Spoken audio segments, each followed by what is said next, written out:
Olá, vou me apresentar a você. Eu sou Adriana Menezes, professora de Direito Previdenciário. Vou ficar com você com a matéria Noções de Direito Previdenciário. Vamos estudar a matéria previdenciária para você apenas gabaritar a sua prova. Eu não quero que você tenha noções de direito previdenciário, mas eu quero que você gabarite a prova de direito previdenciário. Por quê?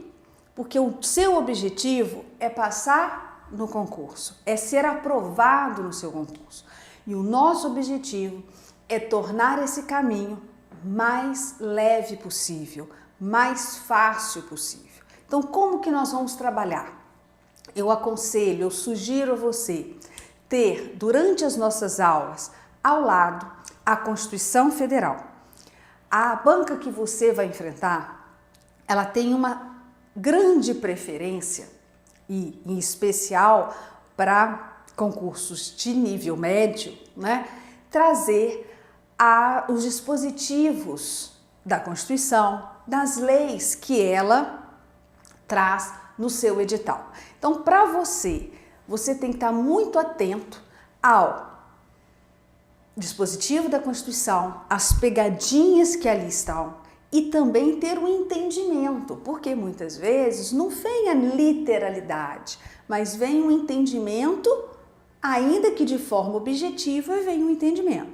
Então eu vou demonstrar para você como que se estuda e aí você já vai marcando, né? E fazer questões a respeito dessa banca. Eu confesso a você que a Consuplan, ela não tem muitas e muitas questões sobre direito previdenciário. Não é uma banca que saiu na frente no campo da matéria previdenciária. Existem outras bancas que já há mais tempo trabalham com isso.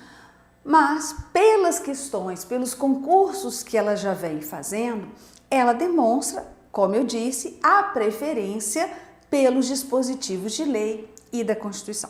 Então, nessas primeiras aulas, vamos nos ater mais pela Constituição Federal. Depois nós vamos estudar as leis, a lei de benefício e vamos focar principalmente na parte de benefícios da Previdência Social e depois a lei de custeio, ok? Vou deixar no material complementar para vocês o meu e-mail, a página do Facebook, o Instagram já deixo aqui, né? @prof.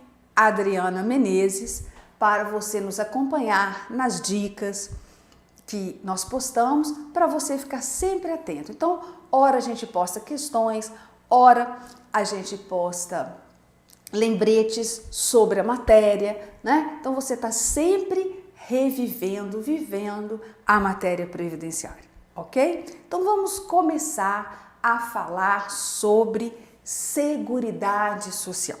Veja, a Constituição de 1988, essa que você começa a estudar, ela pela primeira vez traz no texto o termo chamado Seguridade Social. As outras constituições que o Brasil teve nunca trouxeram o termo Seguridade Social. As outras trouxeram ou Previdência ou Previdência Social. A primeira que trouxe o termo Previdência foi a Constituição de 1934 e depois Previdência Social nós tivemos a partir da Constituição de 46. Então nós não temos, né, esse termo agora com a Constituição de 88 anteriormente. Agora, o que seria, né, de tão importante esse termo Seguridade Social? Abra sua Constituição no parágrafo 194 e veja lá o conceito de Seguridade Social. Seguridade Social, segundo a Constituição Federal, ela é um conjunto integrado de ações de iniciativa dos poderes públicos e da sociedade, destinado a assegurar os direitos à saúde, à previdência e assistência social. Veja em vermelho: saúde, previdência e assistência social. Então, esse conjunto integrado de ações, ele é de iniciativa dos poderes públicos e da própria sociedade. Não é exclusivo do poder público, não. Também a sociedade vai participar. E quais são os direitos sociais que a Seguridade Social assegura aqui no Brasil? Saúde, previdência e assistência social. Eu sempre utilizo, um pouquinho diferente do que a Constituição coloca, eu sempre falo, gente, olha a tecla SAP, saúde, assistência e previdência. Então, quando eu falar com você, olhe a tecla SAP, são o quê? São os 3 subsistemas da Seguridade Social. São os 3 pilares da Seguridade Social. São os 3 direitos sociais que a Seguridade Social, vai assegurar: saúde, assistência e previdência social. Existem outros direitos sociais garantidos pela Constituição Federal? Sim, existem. Educação, por exemplo, transporte, lazer, moradia, existem. Mas somente 3 estão dentro do sistema de Seguridade Social. É muito comum bancas como a que você vai enfrentar colocá-la assim: a Seguridade Social é um conjunto integrado de ações de iniciativa dos poderes públicos e da sociedade destinado a assegurar os direitos à vida, à saúde, à previdência e assistência social. Certo ou errado? Errado. Aí coloca a educação, a saúde, a previdência e assistência social. Também errado. Então, só 3 direitos sociais que estão na Seguridade Social. Tecla SAP, saúde, assistência e previdência social. Veja, agora nós temos que estudar o que a Constituição determina para a organização desses 3 subsistemas: a saúde, a assistência e a previdência social. Então, vamos partir para os artigos que direcionam para essa organização.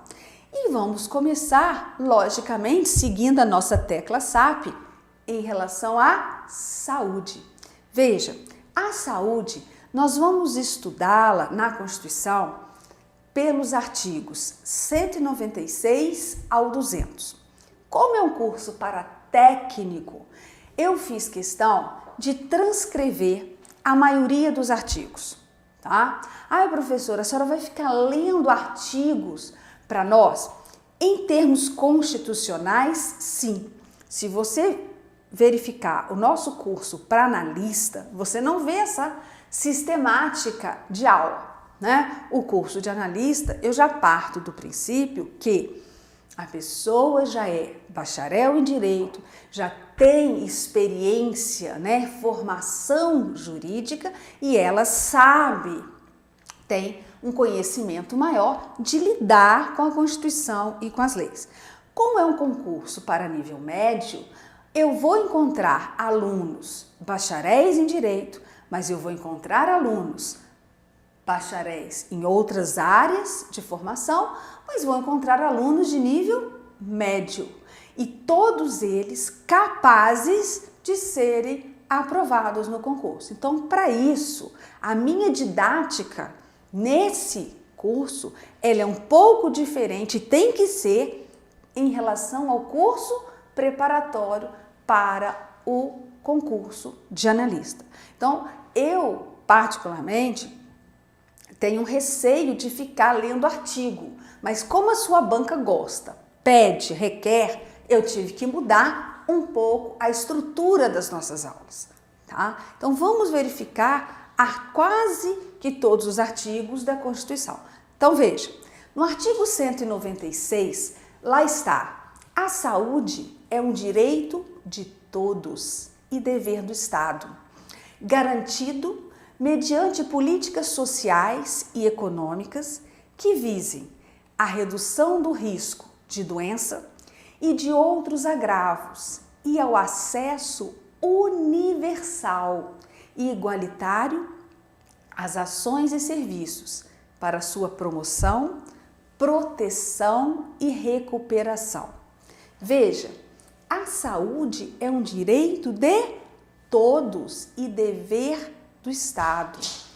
Eu quero chamar a atenção de que a saúde é um direito de todos e dever do Estado, e isso é muito importante quando a gente compara com o modelo anterior. A nova Constituição, ela determina que a saúde, ela vai ser um direito de todos e ter acesso universal. Ela vai ser, as ações e serviços públicos de saúde vão ser prestados, anote, independentemente de contribuição para o sistema. O usuário, o beneficiário das ações e serviços públicos de saúde não vai precisar de ter que comprovar se contribuiu ou não para a Seguridade Social. Isso não vai lhe ser exigido. Independente se contribuiu ou não, ele tem direito à saúde, né? E veja, políticas sociais e econômicas que visem a redução do risco de doença. Muitas vezes a gente imagina que a saúde vai trabalhar só com o quê? Com a área de epidemia, endemias, a área de emergência, né? A pessoa já está doente, de cura. Não. Aqui o Constituinte está trabalhando basicamente ou principalmente com a prevenção, quer dizer, que visem a redução do risco de doenças e outros agravos. E o acesso universal e igualitário às ações e serviços. Esse acesso universal. Então, eu já daí concluo que a saúde independe de contribuição prévia. Então, vamos lá. A saúde é um direito de todos e dever do Estado. Independe de contribuição. Independe de contribuição de quem? Independe de contribuição do usuário, do beneficiário, né? Diferentemente do modelo anterior. O modelo anterior, nós tínhamos o chamado INAMPS, Instituto Nacional de Assistência Médica da Previdência Social, e somente aqueles que estavam ligados à Previdência Social é que tinham direito à assistência médica pelo INAMPS. Agora não.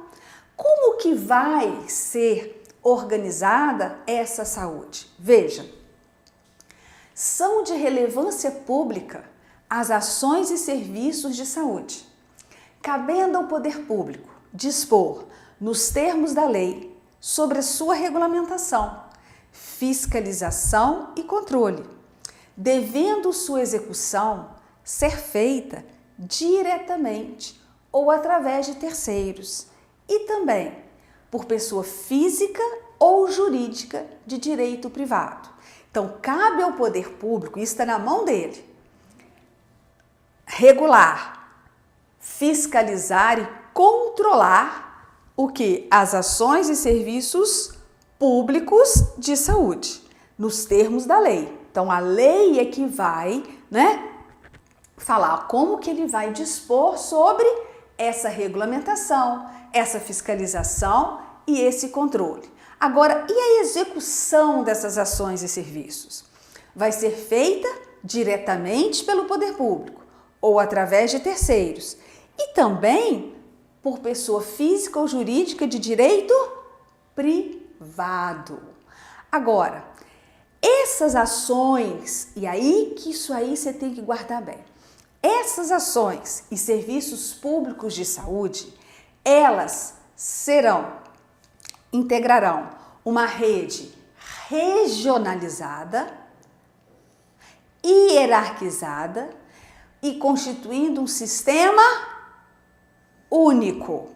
Que sistema único? Aquele que nós conhecemos, que é o Sistema Único de Saúde. Então, as ações e serviços públicos de saúde, vão ser organizadas através de quê? De um sistema único, o SUS. Com base em que diretrizes? Quais são as diretrizes que deve ser organizada? Veja, descentralização com direção única em cada esfera de governo. Atendimento integral com prioridade para as atividades preventivas, sem prejuízo dos serviços assistenciais e participação da comunidade. São essas as diretrizes para o quê? Para a organização desse sistema, do Sistema Único de Saúde. Essas diretrizes, volta e meia, estão na sua prova, né? Então, elas vão aparecer. Agora, esse Sistema Único, embora o usuário não precise comprovar contribuição, independa de contribuição do usuário, ele tem que obter recursos, né? De onde vêm os recursos para as ações e serviços públicos de saúde? Veja o parágrafo 1º do artigo 197. O Sistema Único de Saúde, ou seja, o SUS, será financiado nos termos do artigo 195, com recursos do orçamento da Seguridade Social, da União, dos estados, do Distrito Federal e dos municípios, além de outras fontes. Então, de onde vêm os recursos do SUS? O recurso do SUS vem do próprio orçamento da Seguridade Social, quando fala, segundo o artigo 195, você pode colocar recursos do orçamento da Seguridade Social, recursos da própria União, que destina diretamente para a saúde, dos estados, dos municípios, do Distrito Federal e de outras fontes que entenderem, né? Pode ser que haja outros repasses para o SUS. Isso já ficou determinado. Mas chamando a atenção, o Constituinte, já sabendo que as despesas com ações e serviços públicos de saúde seriam bastante elevadas, né, em face de agora a saúde ser um direito de todos e dever do Estado, ele vai determinar, na própria Constituição fica determinado que União, Estados, Distrito Federal e municípios deverão aplicar anualmente nas ações e serviços públicos de saúde recursos mínimos. Então, a própria Constituição diz que a União, os estados, o Distrito Federal e os municípios aplicarão anualmente em ações e serviços públicos de saúde recursos mínimos derivados da aplicação de percentuais, calculados sobre, veja, cada um deles vai ter que aplicar pelo menos uma parte, né, anualmente nas ações e serviços públicos de saúde. E aí ela já antecipa como será essa participação da União. Isso eu chamo atenção porque coisa recente, lei Emenda Constitucional 86, como houve uma redação alterada, pode ser matéria de prova.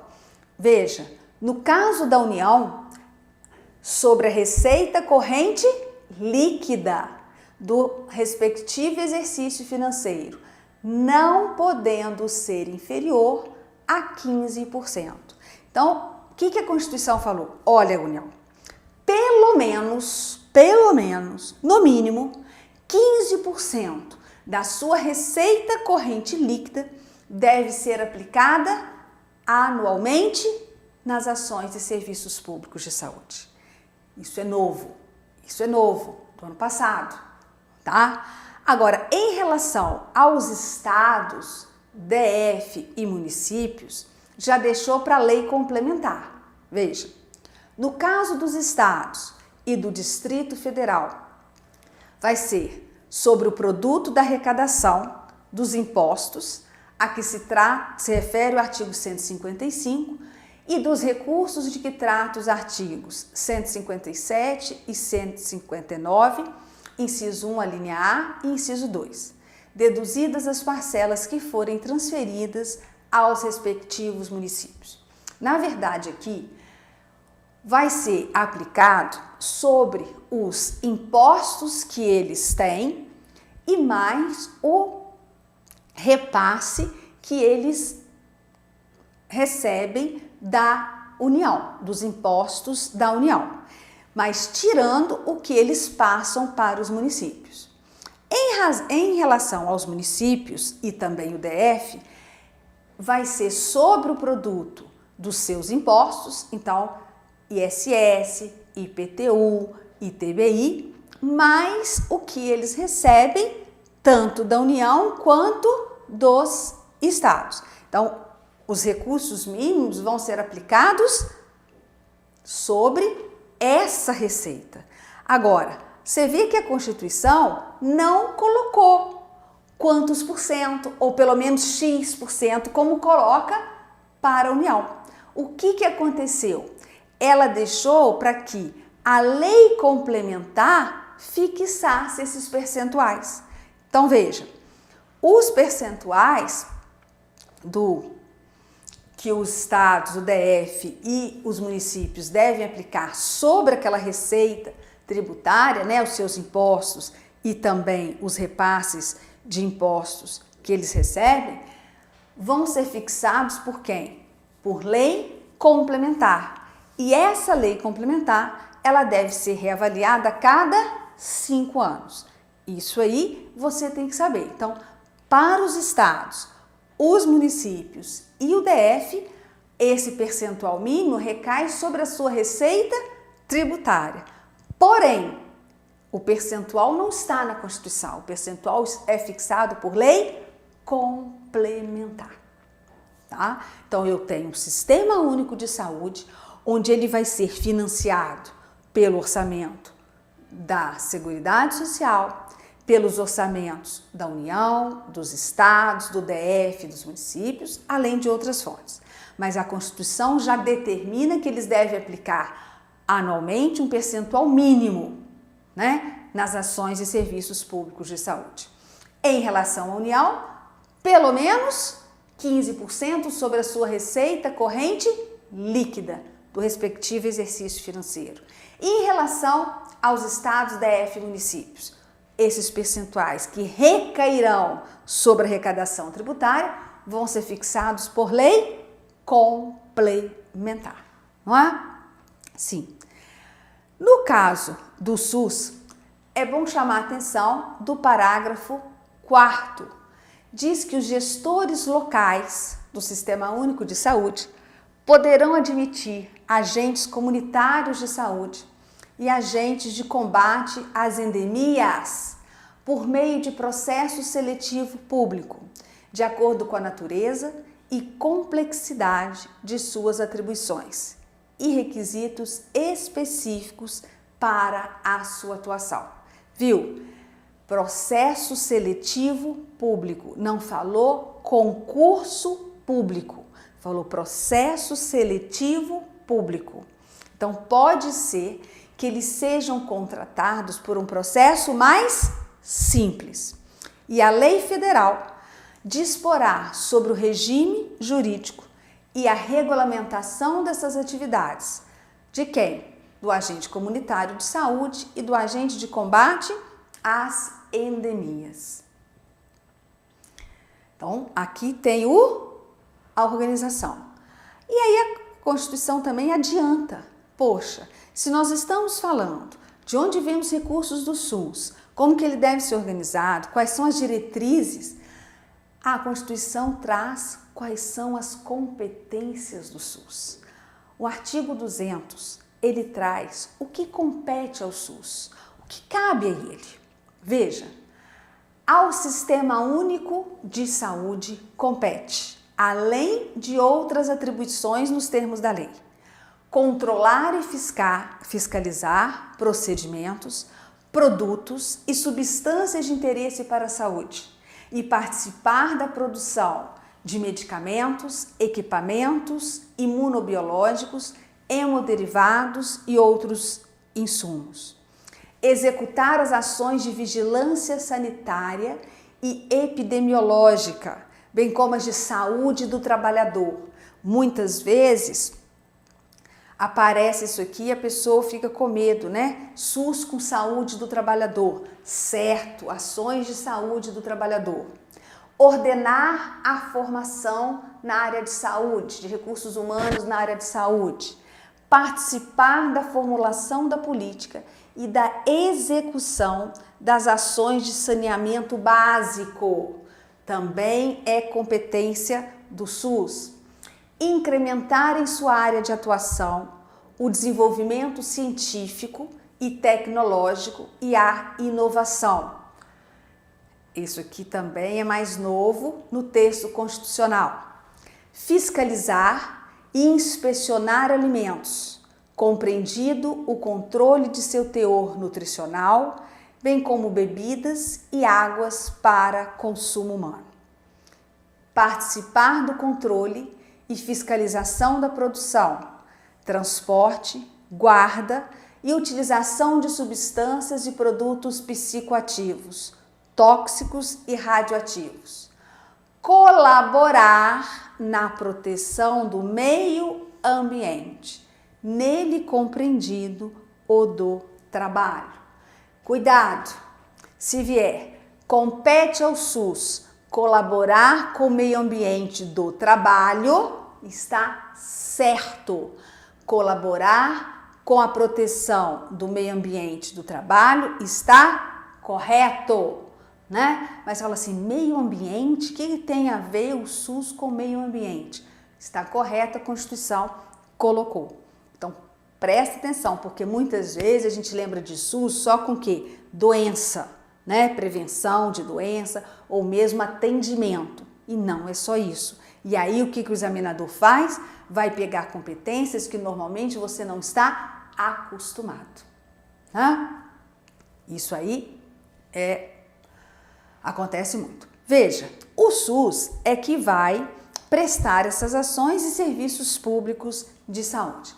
Mas muitas vezes ele vai firmar convênios ou contratos, né, públicos com instituições privadas. Então, essas instituições privadas, elas vão participar junto com o SUS de forma complementar. Lembra esse nome?